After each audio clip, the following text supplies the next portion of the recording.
हरिओम दोस्तों, स्वागत है आपका फ्री स्टडी के यूट्यूब चैनल में। मैं कृपाल लोधी।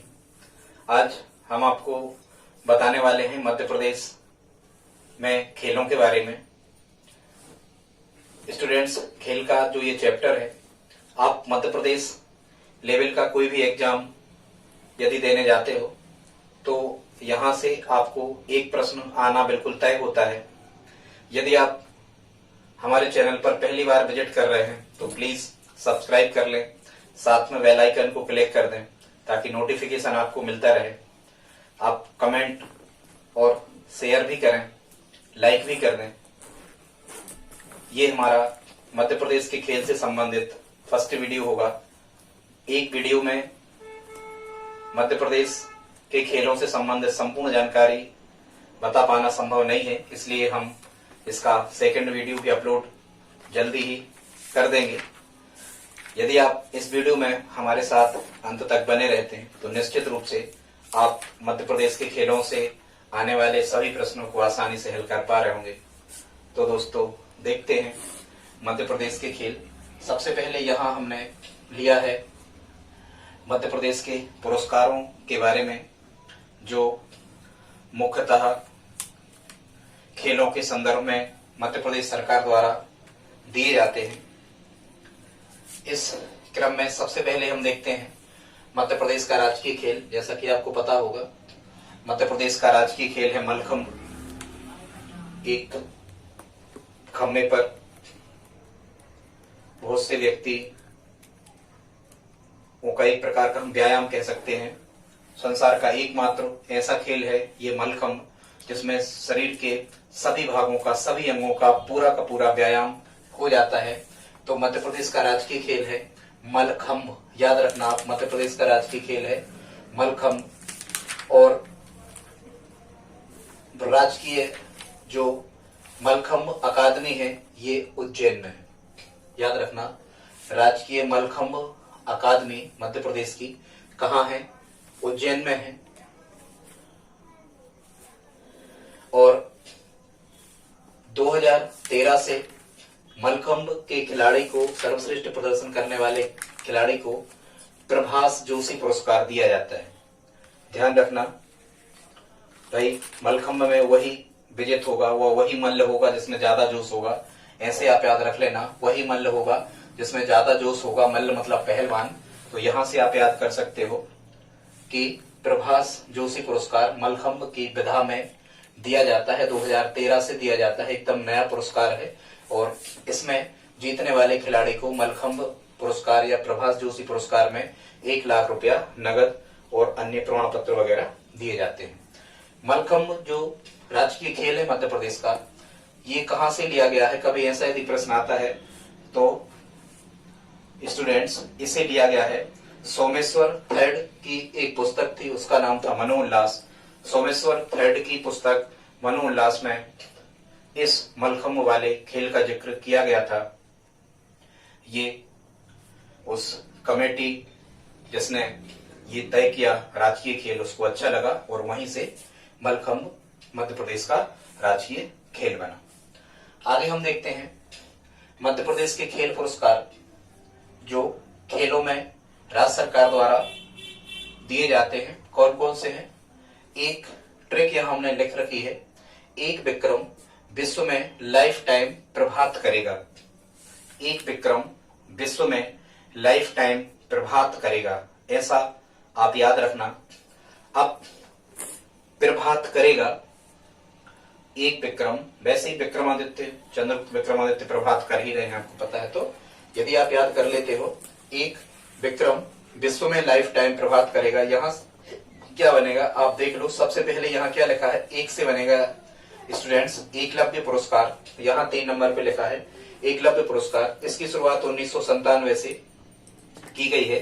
और एकलव्य पुरस्कार जो होता है ये दिया जाता है 19 साल से कम के खिलाड़ियों को, या जिनको हम जूनियर खिलाड़ी कहते हैं। 19 से कम के जूनियर कहलाते हैं, 19 से ज्यादा के सीनियर कहलाते हैं।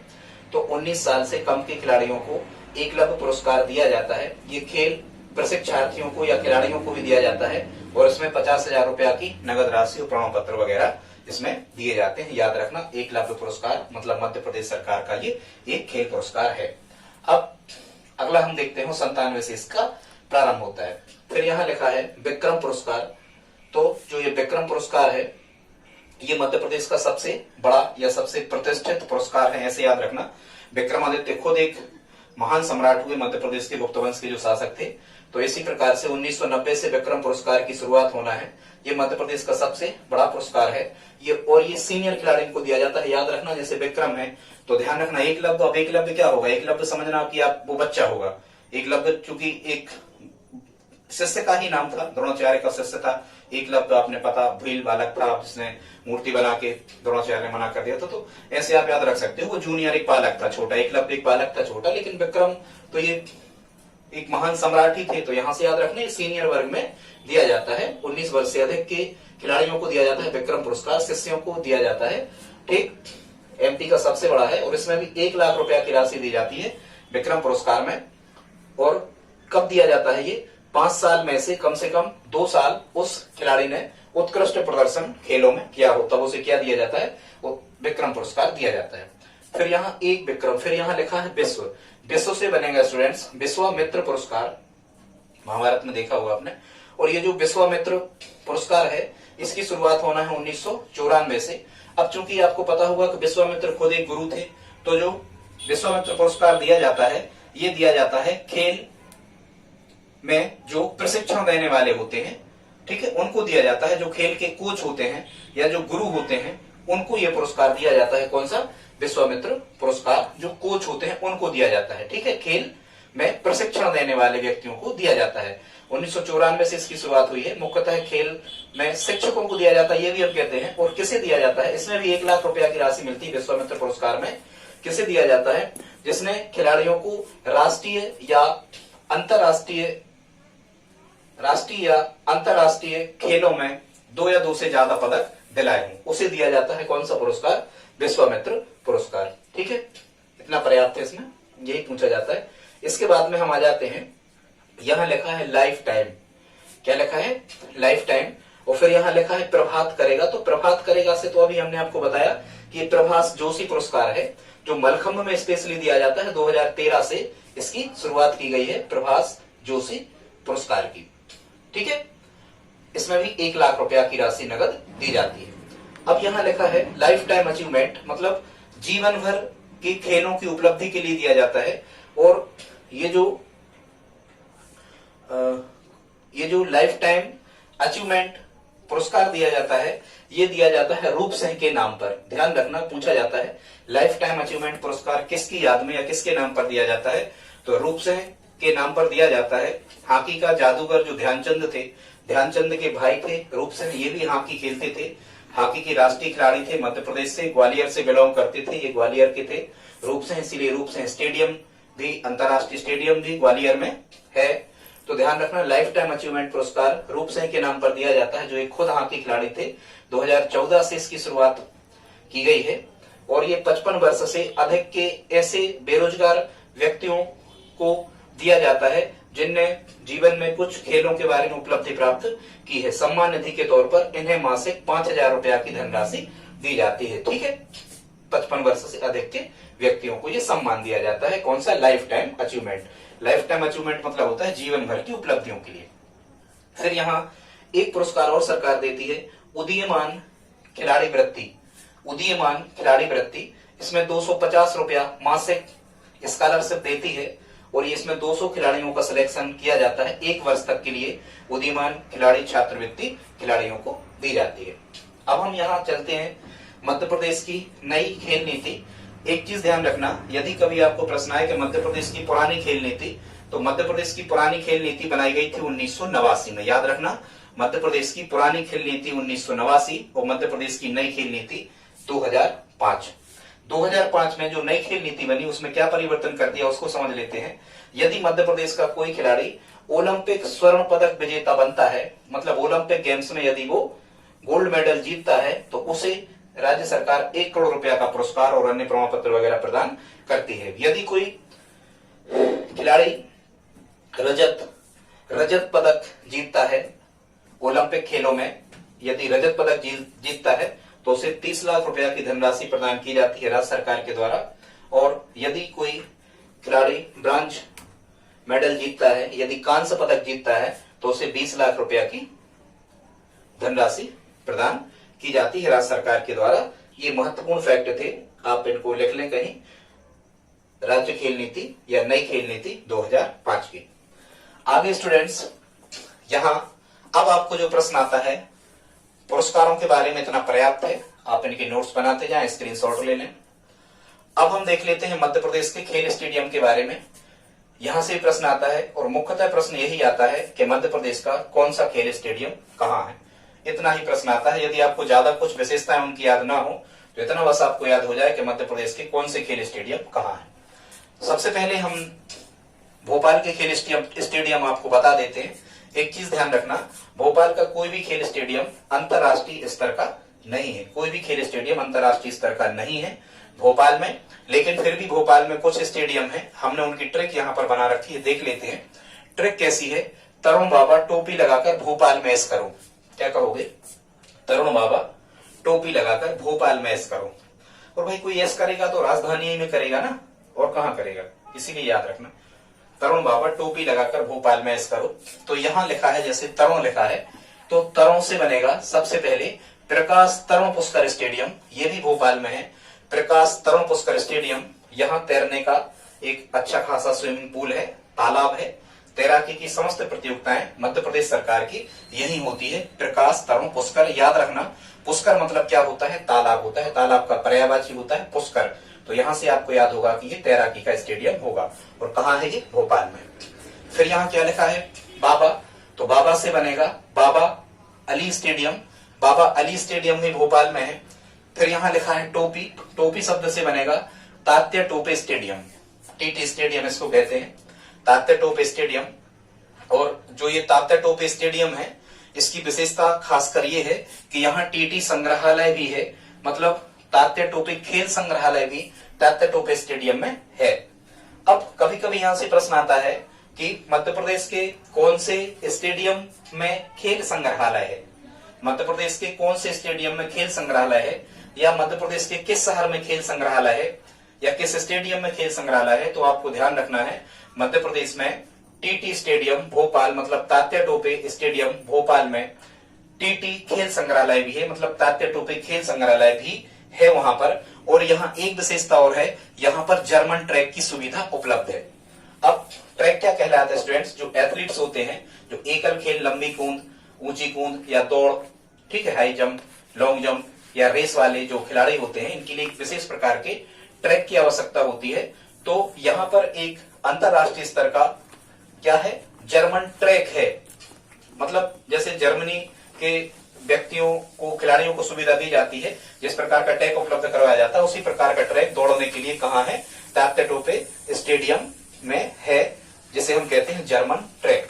ठीक है, वैसे ही अंग्रेज इनको ट्रैप कर रहे थे, तात्या टोपे को ट्रैप कर रहे थे, नहीं, ऐसे याद रखना, अंग्रेज बिल्कुल ट्रैप कर रहे थे, तात्या टोपे को ढूंढ रहे थे। और इनको ये तात्या टोपे जी जो थे, ये 1857 की क्रांति के अंतिम शहीद थे। इन्हें गुना के निकट टरोन के जंगल से गिरफ्तार करके शिवपुरी में फांसी दी गई थी। इनकी जो समाधि है वो शिवपुरी में है, ऐसा आप याद रखना।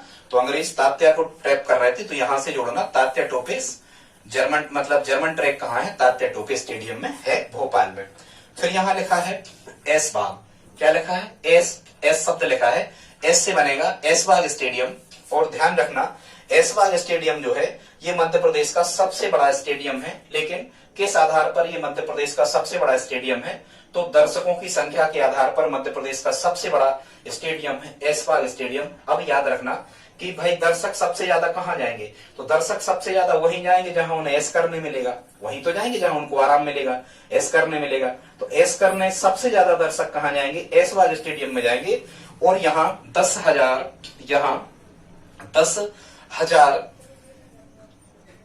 लोगों के बैठने की क्षमता है, जो पूरे मध्य प्रदेश में सबसे ज्यादा है। और ये ऐशबाग स्टेडियम जो है ये भी अंतरराष्ट्रीय स्तर का है। यहाँ अंतरराष्ट्रीय स्तर का केवल जर्मन ट्रैक है, अभी हम ये कह रहे थे कि भोपाल में अंतर्राष्ट्रीय स्तर का नहीं है, तो हम ये कह रहे थे क्रिकेट के संदर्भ में आपसे कह रहे थे दोस्तों कि क्रिकेट का ऐसा कोई स्टेडियम भोपाल में नहीं है जो अंतर्राष्ट्रीय स्तर का हो, मतलब जहां पर इंटरनेशनल गेम्स क्रिकेट के हो सकते हो, वो इंदौर और भोपाल में होते, सॉरी इंदौर और ग्वालियर में संपन्न होते हैं। ठीक है, वो अंतर्राष्ट्रीय कहने का मतलब था। तो ऐशबाग जो है ये भी अंतर्राष्ट्रीय स्तर का है, सर्वाधिक क्षमता वाला है, 10,000 दर्शक एक साथ इसमें बैठ सकते हैं। यहाँ पर एक विशेषता और है, यहाँ पर हरी घास की एक व्यवस्था की गई है, कृत्रिम रूप से यहाँ पर हरी घास की व्यवस्था की जाती है। खेल के दौरान कृत्रिम रूप से आर्टिफिशियल जो ग्रास है, घास है, इसको यहाँ उगाया दिया जाता है या अपने आप बना दिया जाता है, जिसको हम एस्ट्रोटर्फ कहते हैं। ठीक है, वैसे ही घास पे लेटे लेटे लोग ऐसे करते हैं, आराम से मोबाइल चलाते हैं, तो ऐसे याद रखना कि कृत्रिम घास या हरी घास की व्यवस्था या एस्ट्रोटर्फ उसी को इंग्लिश में कहते हैं, किस स्टेडियम में की गई है? ऐशबाग स्टेडियम में की गई है। ठीक है, और ये जो ऐशबाग स्टेडियम है ये किसके लिए फेमस है? हॉकी के लिए फेमस है। किसके लिए? हॉकी के लिए। हॉकी वाले गेम्स यहाँ ऐशबाग स्टेडियम में होते हैं। ऐश में 2 शब्द हैं और हॉकी में भी 2 शब्द हैं। ठीक, ऐसे आप याद रख सकते हो। फिर यहां लिखा है Sai sports authority of India, जो भारत का एक खेलों को संचालित करने वाला जो संगठन है, जो संस्था है, Sai sport authority of India.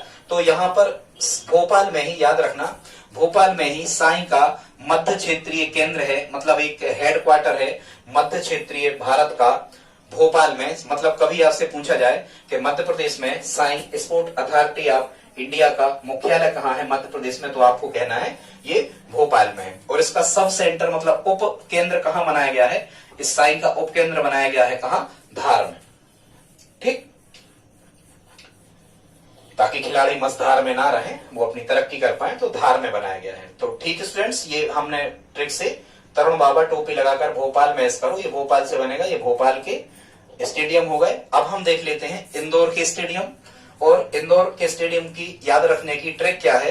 अभय राज को पाने इंदौर गया, कोई राज था छुपा था, अभय राज पाने इंदौर गया, ऐसा भी आप याद रख सकते हो, अभय राज पाने इंदौर गया। यहां से क्या बनेगा? अभय शब्द जो लिखा है, अभय से बनेगा अभय खेल प्रसाल, या तो स्टूडेंट्स यहां पर लिखा आता है अभय खेल प्रसाल, या फिर लिखा आता है अभय खेल प्रसार, एक ही बात है। तो ये अभय खेल प्रसार कहाँ है? इंदौर में है, और ये मध्य प्रदेश का सबसे बड़ा इंडोर स्टेडियम है, याद रखना।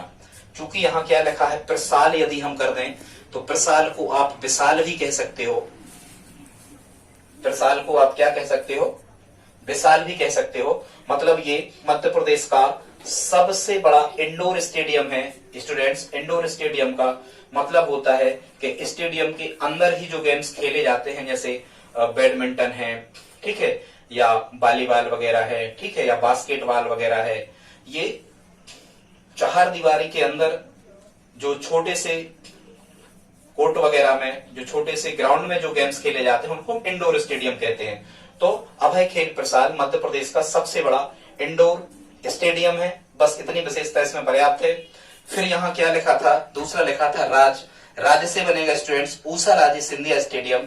ऊषा राजे सिंधिया स्टेडियम भी कहाँ है? ये भी चूंकि सिंधिया और होलकर घराने के अच्छे संबंध थे, इसलिए ऊषा राजे सिंधिया के नाम पर ध्यान रखना तनोजी राव होलकर, क्या नाम आता है? तनोजी राव होलकर। तनोजी राव होलकर ने ऊषा राजे सिंधिया स्टेडियम बनवाया था। और होलकर राजघराना कहाँ है? इंदौर में का प्रभावी राजघराना रहा है। तो तनोजी राव होलकर ने बनवाया था ऊषा राजे सिंधिया स्टेडियम, ध्यान रखना। लेकिन 2010 से इसका नाम बदल कर दिया गया है होलकर स्टेडियम। क्या कर दिया गया है? होलकर स्टेडियम। और इसकी होलकर स्टेडियम की एक विशेषता है, याद रखना, यहाँ सहवाग ने नाक में होल कर रखा था वेस्ट इंडीज वालों की। सहवाग ने होल कर दिया था, यहाँ वेस्ट इंडीज की नाक में होल कर दिया था सहवाग ने, ऐसे याद रखना। यहाँ 8 दिसंबर सन 2011 को भारतीय क्रिकेट खिलाड़ी वीरेंद्र सहवाग ने वेस्ट इंडीज के खिलाफ दोहरा शतक लगाया था और 219 रन बनाए थे। ठीक है, याद रखना। कभी ये पूछा जाता है कि किसके खिलाफ? सहवाग ने वेस्ट इंडीज के खिलाफ 2011 में मध्य प्रदेश के किस स्टेडियम में? होलकर स्टेडियम में। मतलब ये भी इंटरनेशनल लेवल का है ऊषा राजे सिंधिया या होलकर स्टेडियम, ये भी इंटरनेशनल लेवल का है, यहाँ अंतरराष्ट्रीय क्रिकेट होती है। 219 रन बनाए थे वीरेंद्र सहवाग ने, कहा? होलकर स्टेडियम में, ऐसे याद रखना। और याद रखना सचिन ने भी दोहरा शतक, लेकिन सचिन होल वगैरह नहीं करेंगे, वो शांति प्रिय आदमी है। फिर यहाँ लिखा है क्या अभय राज को, यहाँ क्या लिखा है? पा से समझना, पा से बनेगा पारसी क्लब। और ध्यान रखना पारसी क्लब की, ये क्रिकेट का एक क्लब था पारसी क्लब, इसकी सबसे पहले स्थापना 1890 में हुई थी। ये मध्य प्रदेश का सबसे पुराना क्लब है। कभी यदि आपको प्रश्न आ जाए कि मध्य प्रदेश का सबसे प्राचीन या मध्य प्रदेश का सबसे पुराना क्लब क्या है, तो मध्य प्रदेश का सबसे पुराना क्लब है पारसी क्लब। ठीक, इसके बाद में यहाँ ने शब्द लिखा है, क्या लिखा है? ने शब्द। स्टूडेंट्स ने से ध्यान रखना, ने से बनेगा नेहरू स्टेडियम, ये भी इंदौर में है। नेहरू स्टेडियम कहाँ है? नेहरू स्टेडियम भी इंदौर में है। और इसकी विशेषता क्या है नेहरू स्टेडियम में? यहाँ सबसे ज्यादा ओडीआई मतलब क्रिकेट के इंटरनेशनल सबसे ज्यादा जो मैच हुए हैं वो नेहरू स्टेडियम में ही हुए हैं। ध्यान रखना यहाँ जो पहला वनडे मैच हुआ था वो हुआ था 1 दिसंबर 1993 को इंडिया और वेस्ट इंडीज के बीच में। और लास्ट जो हुआ था वो हुआ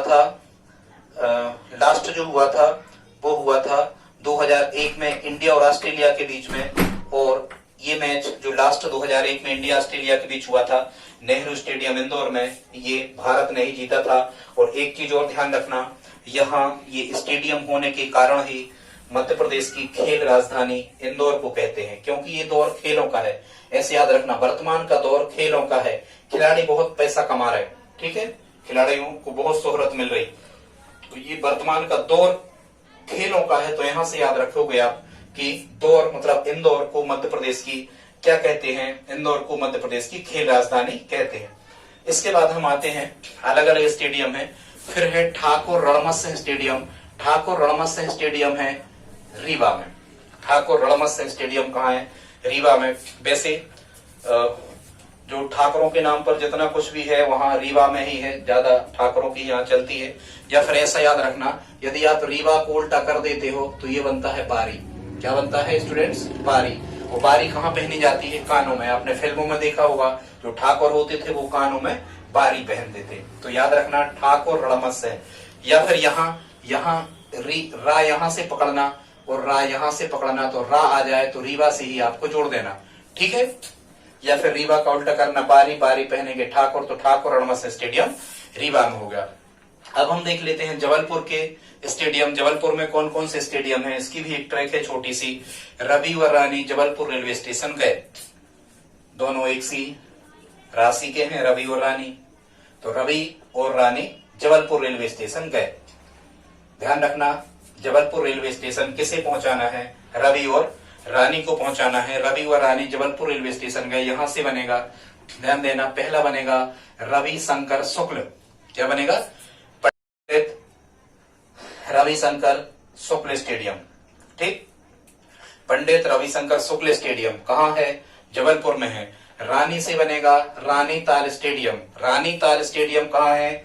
जबलपुर में है। और फिर यहाँ लिखा है एक अलग से railway station stadium, railway station के पास होने के कारण एक बनेगा रेलवे स्टेशन स्टेडियम। तो रेलवे स्टेशन स्टेडियम भी कहाँ है? जबलपुर में। तो स्टूडेंट्स जबलपुर में कितने हैं? 3 हैं, railway station stadium, Pandit Ravishankar Shukla stadium और रानी ताल स्टेडियम, ठीक है। ये कहाँ के हो गए? जबलपुर के हो गए। अब हम देखते हैं अगला स्टेडियम है रूपसिंह स्टेडियम। और ये रूपसिंह स्टेडियम कहाँ है? ग्वालियर में है। ये भी अंतरराष्ट्रीय लेवल का है। रूपसिंह स्टेडियम ये भी इंटरनेशनल लेवल का है। और इंटरनेशनल लेवल से मतलब आप समझ रहे, जहां अंतरराष्ट्रीय ओडीआई मतलब क्रिकेट मैच वगैरह जहां संपन्न होते हैं इनको हम अंतरराष्ट्रीय स्तर का कहते हैं, ठीक है। तो रूपसिंह स्टेडियम, अभी हमने आपको बताया था रूपसिंह कौन थे? हॉकी का जादूगर कहे जाने वाले हॉकी का जादूगर कहे जाने वाले ध्यानचंद के भाई थे। ये भी हॉकी के राष्ट्रीय स्तर के खिलाड़ी थे। तो इन्हीं के नाम पर अब ये रूपसिंह कहाँ के थे? ग्वालियर के थे। तो इन्हीं के नाम पर रूपसिंह स्टेडियम नाम रखा गया है ग्वालियर के क्रिकेट स्टेडियम का। ध्यान रखना ये जरूर हॉकी के खिलाड़ी थे, रूपसिंह स्टेडियम जरूर हॉकी के खिलाड़ी थे, लेकिन ग्वालियर का जो रूपसिंह स्टेडियम है ये वर्तमान में क्रिकेट का अंतरराष्ट्रीय स्तर का स्टेडियम है। यह हमने लिखा है ध्यानचंद के छोटे भाई थे रूपसिंह। ये पहले हॉकी का स्टेडियम था, वर्तमान में क्रिकेट का स्टेडियम है। बहुत इंपॉर्टेंट फैक्ट, कभी कभी स्टूडेंट्स प्रश्न आता है कि मध्य प्रदेश का एकमात्र ऐसा कौन सा स्टेडियम है जहां दूधिया रोशनी की सुविधा उपलब्ध है। दूधिया रोशनी मतलब रात में सफेद लाइट, बिल्कुल आपको दिन के जैसा रात में दिखता है, चारों ओर बड़ी बड़ी पावर की लाइटें लगा दी गई हैं, तो यहां दूधिया रोशनी इसको हम कहते हैं। तो दूधिया रोशनी की व्यवस्था वाला मध्य प्रदेश का, कभी देख लेना, एक और हो गया है, बताएंगे आगे अगली वीडियो में। तो दूधिया रोशनी की व्यवस्था वाला मध्य प्रदेश का एक स्टेडियम है रूपसिंह स्टेडियम, और ये कहाँ है, ग्वालियर में है। ध्यान रखना 24 फरवरी 2010 को, 24 फरवरी 2010 को यहां दक्षिण अफ्रीका के खिलाफ सचिन तेंदुलकर ने दोहरा शतक लगाया था और फिक्स 200 रन बनाए थे। वैसे सचिन तेंदुलकर के बाल देखने अपने बहुत घुंघराले से हैं, बहुत सुंदर रूप लगता है उनका, क्रिकेट के भगवान ही कहे जाते हैं बाल बहुत सुंदर घुंघराले जैसे बाल उनके सचिन तेंदुलकर के। तो यहां से आप याद रख सकते हो कि उनका रूप बहुत अच्छा लगता है सचिन तेंदुलकर जी का। तो यहां से आप कह सकते हो कि रूपसिंह स्टेडियम में उनने ये क्या होगा। रूपसिंह स्टेडियम कहाँ है, ये है आपका ग्वालियर में। ठीक है, कैसे आप इसको याद करोगे, रूपसिंह स्टेडियम ग्वालियर में है। वैसे ही यहाँ लिखा है यर को कह दो आप यार, तो जब तक आप अपने यार का रूप नहीं देख लेते आपका मन नहीं लगता, ऐसे करके आप इसको याद रख सकते हो। ठीक है, फिर हम देखते हैं यहाँ मध्य प्रदेश की खेल अकादमियां कभी कभी पूछी जाती हैं कि मध्य प्रदेश की कौन सी खेल अकादमी किस स्थान पर है। यहाँ ये खेल अकादमियां क्या होती हैं, यहाँ पर जो आपके राष्ट्रीय स्तर के या राजकीय स्तर के जो खिलाड़ी होते हैं, चयनित होके विभिन्न विधाओं के जो खिलाड़ी होते हैं, उनके लिए प्रशिक्षण की व्यवस्था इन अकादमियों के माध्यम से उपलब्ध करवाई जाती है सरकार द्वारा। तो हम देख लेते हैं मध्य प्रदेश की खेल अकादमियां। सबसे पहले यहां हमने लिखा है table tennis academy. Table tennis academy है इंदौर में। ठीक, टेबल टेनिस अकादमी कहाँ है, इंदौर। इसको कैसे याद कर लेना, हम तो शुरू से इसको ऐसे याद करे हैं, यहाँ ईंटें शब्द याद करे हैं, ईंटें क्या याद करे हैं, ईंटें। तो ईंटों से क्या बनेगा, इंदौर टेबल टेनिस अकादमी। ठीक है, टी से बनेगा टेबल टेनिस अकादमी, कहाँ है, इंदौर में है। ठीक है, फिर यहां लिखा है एथलेटिक्स व तैराकी अकादमी कहाँ है, भोपाल में। अब आप देखो एथलेटिक्स, अभी हमने आपको बताया था कि भोपाल का एक स्टेडियम ऐसा है तात्या टोपे, एक स्टेडियम ऐसा है तात्या टोपे स्टेडियम, जहां पर जर्मन ट्रैक की व्यवस्था है। तो जर्मन ट्रैक की व्यवस्था है मतलब यहाँ ट्रैक पर कौन दौड़ेगा, कौन काम करेगा, एथलीट। तो इसलिए एथलेटिक्स। और फिर हमने आपको बताया था कि भोपाल में ही क्या है, प्रकाश तरुण पुष्कर है, मतलब एक तालाब है जहां तैराकी प्रतियोगिता होती है, राष्ट्रीय स्तर तक की प्रतियोगिता होती है। इस यहाँ राज्य स्तरीय तो होती है तैराकी की। तो देखो तैराकी का भी कहाँ जाएगा, भोपाल में जाएगा, क्योंकि प्रकाश तरुण पुष्कर है। या फिर तैराकी को तो आप ऐसे याद रख सकते हो कि भोपाल झीलों का शहर कहलाता है। मध्य प्रदेश में झीलों का शहर या सबसे ज्यादा झीलें कहाँ है, भोपाल शहर में है। तो तैराकी भी कहाँ होगी भाई, झीलों ही में होगी तैराकी, ऐसे आप याद रख सकते हो। एथलेटिक्स ये जर्मन ट्रैक है, इस बात से याद रखना। और तैराकी झीलें सबसे ज्यादा है, तो ये एथलेटिक्स और तैराकी एकेडमी भोपाल में हो गई। फिर यहाँ लिखा है वेट लिफ्टिंग और तीरंदाजी। तो वेट लिफ्टिंग और तीरंदाजी ये जबलपुर में हो गई। अब आपको वैसे याद होना चाहिए कि जैसे जब हम कहें कि जबलपुर या मंडला, आप कैसे इसको याद रख सकते हो, हम कहें कि जबलपुर या मंडला या उस तरफ का जो क्षेत्र कहलाता है महाकौशल साइड का, यहाँ आदिवासी ज्यादा है। अब यदि यहाँ आदिवासी बाहुल्य क्षेत्र ज्यादा है तो आदिवासी कायम विश्वास रखते हैं, भील वगैरह होते हैं वो तीरंदाजी में। तो यहां से आप याद रख सकते हो कि आदिवासी जबलपुर साइड ज्यादा है तो तीरंदाजी एकेडमी वहां होगी। और फिर यहाँ लिखा है वेट लिफ्टिंग। भाई वेट लिफ्टिंग मतलब वजन उठाना। तो वेट कौन वजन ज्यादा उठाएगा, भाई जो बलशाली होगा, जो बल लगाएगा, जो ज्यादा बल लगाएगा वो वेट लिफ्टिंग कर पाएगा। तो जो बल माने जबलपुर, वेट लिफ्टिंग। फिर साइकिलिंग मतलब साइकिल चलाने की, साइकिलिंग और मलखंब। अब मलखंब पे तो चर्चा पहले हो गई थी। मलखंब अकेदमी कहाँ है, उज्जैन में है। भाई ऐसे आप याद रख लेना, कोई जैन साहब हैं, इनकी जो साइकिल है वो बहुत खंबे जैसी ऊंची है। अरे जैन साहब तुम्हारी साइकिल खंबे जैसी ऊंची है, हमसे नहीं बनती चलाते, ऐसे करके कोई याद रख लेना, जैन साहब तुम्हारी साइकिल खंबे जैसी ऊंची है, माने साइकिलिंग अकादमी और मलखंब अकादमी उज्जैन में। फिर देखो यहाँ भोपाल की अकादमियां लिखी हैं, कौन कौन सी अकादमी भोपाल में है। क्रिकेट अकादमी, चूंकि राजधानी है तो क्रिकेट अकादमी भोपाल में होगी। ठीक, राजधानी में, क्योंकि सबसे महत्वपूर्ण खेल है वर्तमान समय का क्रिकेट, सबसे ज्यादा फेमस या लोकप्रिय खेल है क्रिकेट। तो ये क्रिकेट कहाँ होगा? भोपाल में ही होगा। फिर वाटर एकेडमी माने पानी से संबंधित, चूंकि झीलें भोपाल में, तो वाटर एकेडमी भोपाल में होगी। तैराकी एकेडमी भोपाल में होगी, अब भी बताया हमने झीलों के होने के कारण। ठीक है, शूटिंग एकेडमी ये भी भोपाल में ही होगी। ठीक है, शूटिंग मतलब सूट वगैरह तुम्हें यदि खरीदना है या शूटिंग करना है तो फिल्म सिटी समारोह जरूर इंदौर में होता है, लेकिन शूटिंग यदि आपको करना है तो भोपाल में ही करोगे। मान के चलो ऐसा समझ लेना, शूटिंग मतलब ये निशाने वाली है, गोली वाली, पर पिस्टल वाली, पर आप ऐसा समझना कि यहाँ लिखा है शूटिंग। भाई कोई व्यक्ति शूटिंग करने जाएगा तो कहाँ जाएगा? भाई फिल्म की शूटिंग कर रहा है वो भोपाल ही जाएगा। क्यों जाएगा? क्योंकि वहां बहुत सुनहरा क्षेत्र है, बहुत सारी झीलें हैं, सौंदर्य वाली चीजें हैं, झीलें वहां पर हैं, तो झीलों में शूटिंग, तो शूटिंग वाली भी वहीं हो जाएगी। ठीक है, इसके बाद हम चलते हैं तो मार्शल आर्ट एकेडमी भी कहाँ है? ये भी भोपाल में है।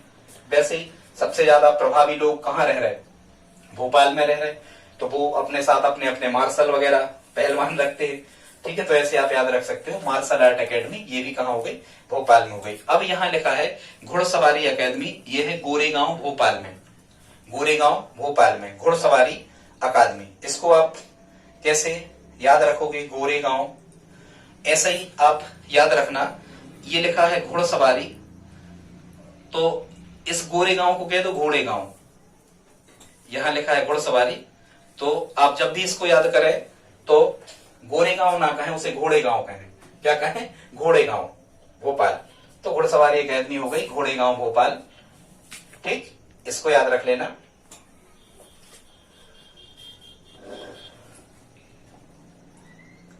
या फिर इसको गुड़ को कह देना गुड़, गुड़गांव, ये कहा हरियाणा का शहर होगा। कैसे भी आप याद रख सकते हो अपने तरीके से।